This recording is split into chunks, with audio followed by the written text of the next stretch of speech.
This ukulele tutorial is all about how to play the chords you hate. And by that I mean the sharp and the flat chords. Most ukulele players see chords that look like this and they don't know what to do. Notice that I've also snuck an E in there amongst the sharps and flats. And if I include the sharp and flat minor chords here, the usual response is just to not play them and avoid them altogether. But some good news is I've written out about 20 chord names here, but really there's only 10 that you'll need to figure out, because every pair that I'm highlighting here is just two different names for the one chord. So it's going to help you out a lot to always be thinking of a sharp chord by its equivalent flat name, and vice versa.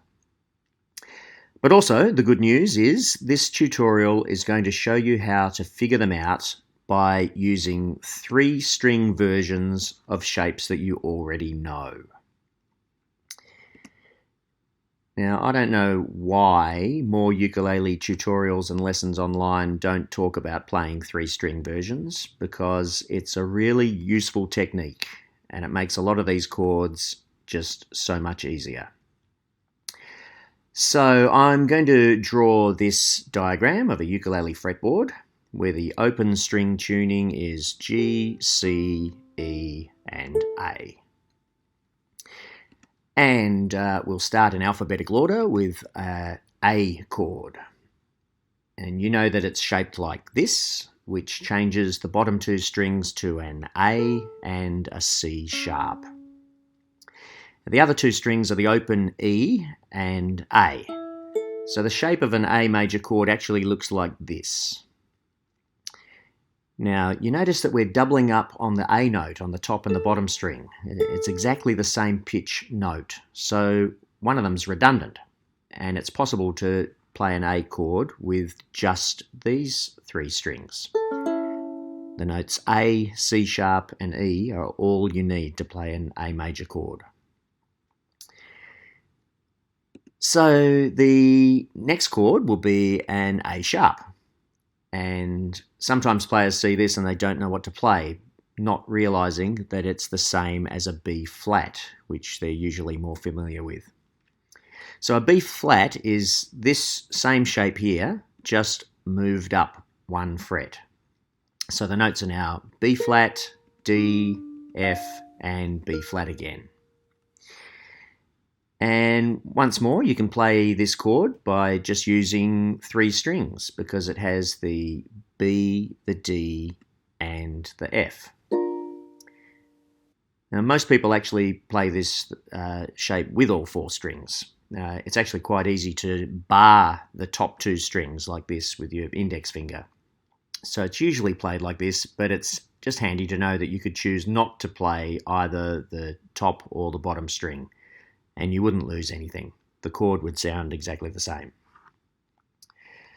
So to play a B, that's just moved up another fret, giving us a B, a D sharp, an F sharp, and a B. And again, you could just play the bottom 3 strings and you'd get all the notes of a B chord. And then a C chord can also be played using this shape if we slide it up 1 more fret, because we'd get the notes C, E, G, and C. And we could play this chord using just the bottom 3 strings because there's a C, E, and G. So you see this pattern, a C sharp, which is the same as a D flat chord, could be played using these notes on just the bottom strings. A D chord is 1 fret higher, a D sharp or an E flat is 1 fret higher, an E chord is the next fret higher, and so on up the neck. And note that if you're only fingering the bottom 3 strings, it's important that you don't strum or play the top string at all, otherwise you'd get a note you don't want. Unless you're barring it in the correct place, like this 4-string shape.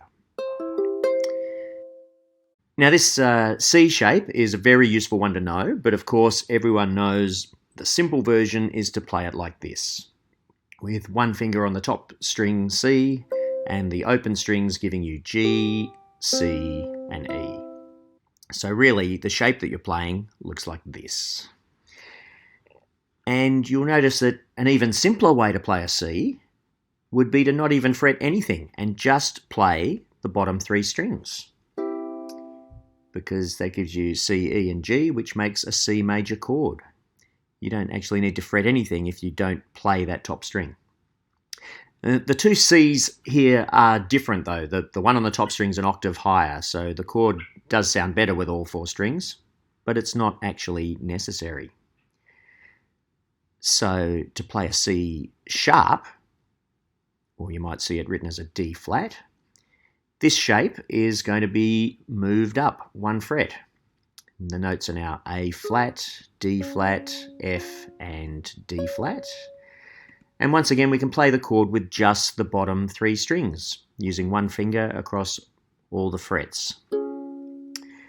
Now I do actually always play these sorts of chords as a bar chord with my pinky on the top string, but if you're not comfortable with that yet, then you only need to focus on the bottom three strings, all in a straight line.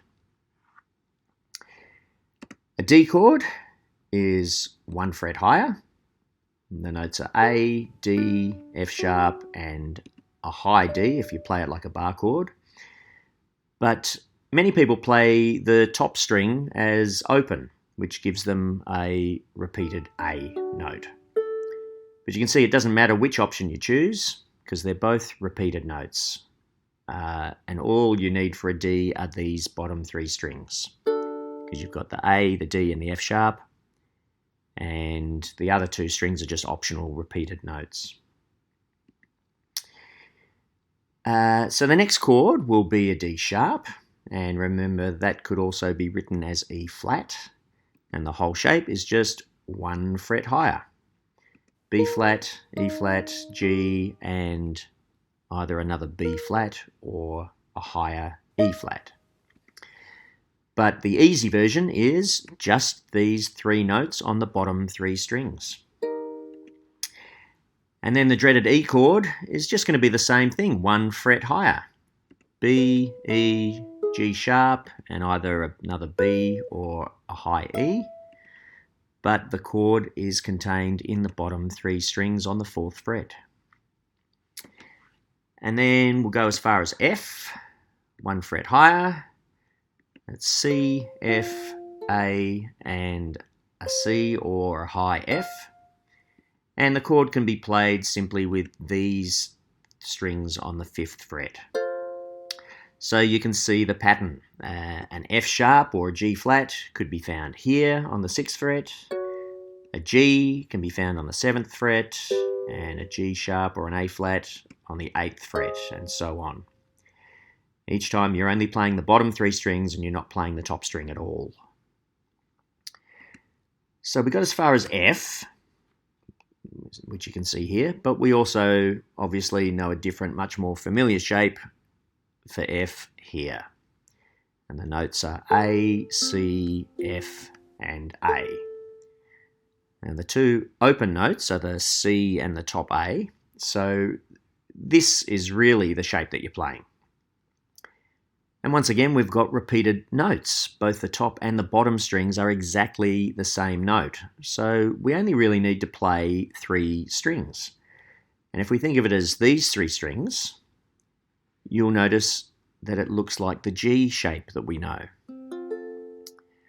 So for an F sharp, which is also known as a G flat, this shape slides up one fret, and the notes are B flat, D flat, G flat, and B flat. But all you really need is this G shape played one fret flat, and only playing the top three strings, because it's a G flat chord. So you're playing a G shape, one fret flat. This bar shape can be used for a G major chord, one fret up, with the notes B, D, G, and another B. But of course, most of us play a G with an open bottom string, which is a repeated G note. So we've got the option at the bottom of a redundant G or B, because both of those are exactly the same pitch as the other three notes here. The bottom string makes no difference to the chord. And then finally, to play a G sharp, which is an A flat, it's all just one fret higher. It gives us a C, a D sharp, a G sharp, and the same C note. And so all you need is this G shape played one fret sharp, and you can add that grey repeated C note, or you can just ignore the bottom note altogether and not play it. So, to summarise there, most people know a B flat shape, and the only trick is to remember that it's sometimes called an A sharp. They're both the same. And it's made by sharpening the notes of an A, or taking a B shape and flattening it. But if you're reading the music and you see a C sharp or a D flat, or an E flat, which is a D sharp, you just need to remember that they're both on either side of a D, which you know. So to get a D flat, you slide these three notes down one fret, or for a D sharp, you slide them up one fret. So it's a really easy 3-string shape to get all those chords. And if you see an F sharp, which is a G flat, or an A flat, which is a G sharp, then they're both either side of a G, which you know well. So the G flat is the same shape down one fret, and the G sharp is that shape up one fret. So that's covered all of the sharp and flat major chords. And the trick is to only worry about the 3 strings you're actually fretting and not play the open string. So does this work for the minor chords? Well, yes, it does, and it's just the same. In fact, a lot of them are even easier. We know that an A minor looks like this, and with 3 open strings, the shape is really like this. And this shape gives us the notes A, C, E, and another A. And just like lots of earlier examples, we have redundant notes. Both the top string and the bottom string are exactly the same pitch. So we don't need both of them. So if you just played these 3 open strings and ignored the last string, you'd be playing an A minor. An A sharp minor is a B flat minor, and it's the same shape, moved up one. B flat, D flat, F, and B flat, but you only need the 3 notes on the first fret. B minor is 1 fret higher, B, D, F sharp, and B, but you only need the 2nd fret. C minor is 1 fret higher, gives you C, E flat, G, and C on the 3rd fret. C sharp minor is the same as D flat minor, and it's 1 fret higher, giving you C sharp, E, G sharp, and C sharp on the 4th fret. And then D minor is on the 5th fret, and so on up the neck. Now, it'll be really handy for you to memorize the names of the notes on the top string, as they're just in alphabetical order. The open string we know is A, so the 2nd fret is B, the 3rd fret is C, and we know this because we always play our C chord there. The 5th fret is D, the 7th fret is E, and the 8th fret is F, and the 10th fret, I've gone off my chart here, but that would be a G. And in between would be all the sharps and flats. Now, so I recommend at least knowing the positions for A, B, C, and D really well, up to the 5th fret. And then you see for the minor chords, the name of the chord matches the top string note. So when you see D sharp minor or E flat minor, it's going to be this easy shape between D and E. And an E minor can be found with an E at the top note on the 7th fret. An F minor will be on the 8th fret with an F as the top note. F sharp minor or G flat minor is on the 9th fret, and so on. So they're all really easy. All these minors up to D, it's really easy shape, just matches the top string note. But of course we know another shape to play a D minor, and that's down here. We get A, D, F, and A as an open string. And yet again, the top and bottom strings are exactly the same.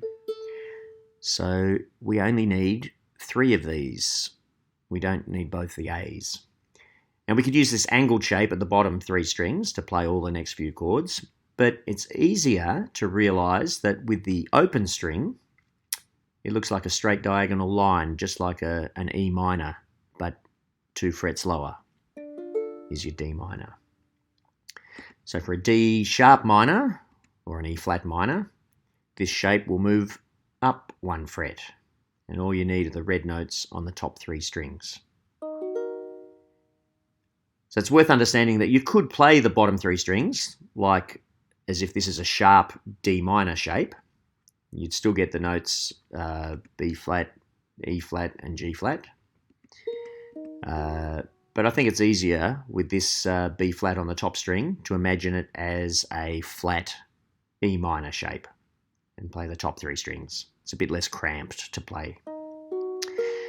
An E minor is, of course, this shape on the 2nd fret, and most people would play it with an open bottom string.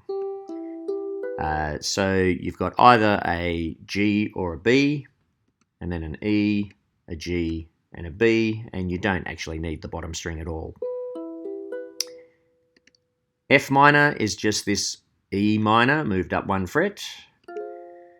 C, F, A flat, and C, and you just play the top 3 strings. F sharp minor or G flat minor are 1 fret higher. And G minor is the next fret. G sharp minor or A flat minor would be the next fret, and so on up the neck. But you probably know another shape for this F sharp minor as well. And that's here, looking a bit like a G7th chord, except it's all moved down a string. And the notes are A, C sharp, F sharp, and A. And once again with this shape, the top and bottom strings are identical, so you don't need one of them.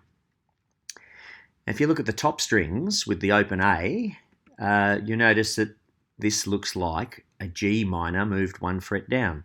That's how we get G flat minor. And we know for a G minor it's this shape, played here. You might not know, you could also play a G minor as this shape, which is our F sharp minor shape moved up 1. Either way, you've got the notes B flat, D, G, and we double up on the B flat. So we usually play our G minor like this, and we actually have the bottom string open, which would double up on the G instead. And then for G sharp minor or A flat minor, it's just this G minor shape moved up 1, and you play the top 3 strings. So, to summarise the minors, A minor, B flat minor, B minor, C minor, D flat minor, and D minor can all be played with this shape. And don't forget that A sharp minor and C sharp minor are just different names for the other chords. And they're all just found at the same fret as the top string note. D minor can also be played like this, which is also a movable chord, but it's easier to think of it as an E minor slid down past the nut. And that makes D sharp minor the same as E flat minor. And then there's E minor and F minor and so on up the neck. F sharp minor is this shape, and that's also a movable 3-string shape, but it can be thought of as a G minor moved down one past the nut. And then G minor we know is our regular shape, and G sharp minor or A flat minor is 1 fret higher. So now you can find all of these major chords using one of these 3 different 3-string shapes. And they're all going to be just 1 fret higher or lower than the chord that you already know. And all of these minor chords can also just be found with just 3 different 3-string shapes. And notice how they just vary slightly in position from the major shapes. So I hope this has been helpful and that you'll start to discover all of the sharp and flat chords that you used to hate by simplifying them into 3-string chords. Good luck.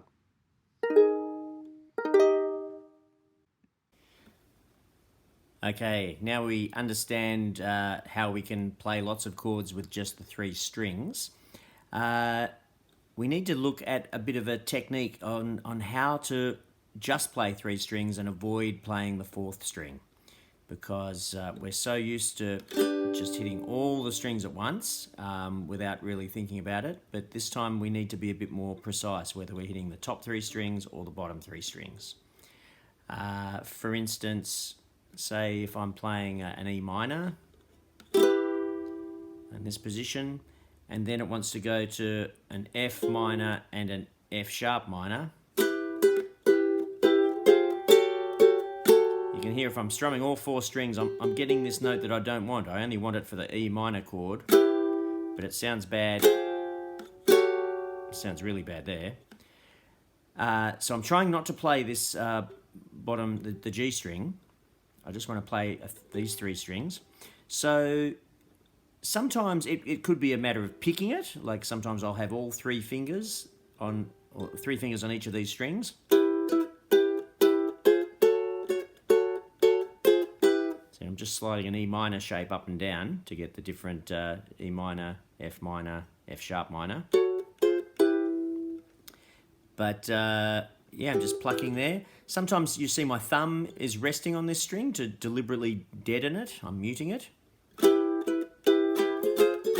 And you can kind of strum by flicking with your other fingers.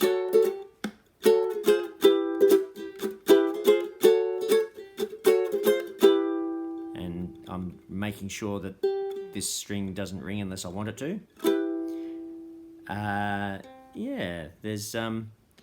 And sometimes I might just simply strum from the strings that I want. So maybe I'm deliberately going to pick from here and do lots of down strums. So I'm never high enough to hit that top string. I'm just going to avoid it. If you're watching what you're doing, you can often just strum the strings that you want.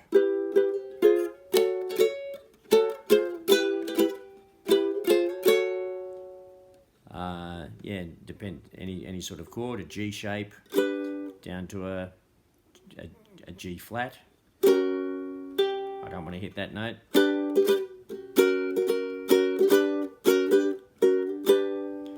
So you're just trying to select. You've got to be a bit more precise with your strumming hand now to make sure that you're only hitting the notes you want. If it was the bottom 3 strings, that's a major chord here, say. Again, the same thing. I might be starting on this string and strumming up.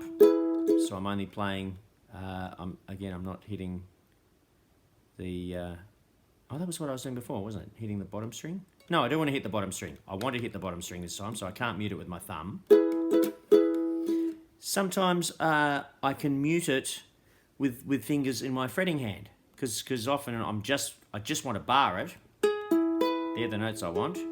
But if I don't want this top note, I don't want it to sound like a major 7th chord. I just want to sound like a major.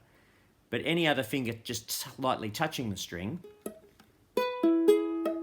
will just, you'll get a little dead sound.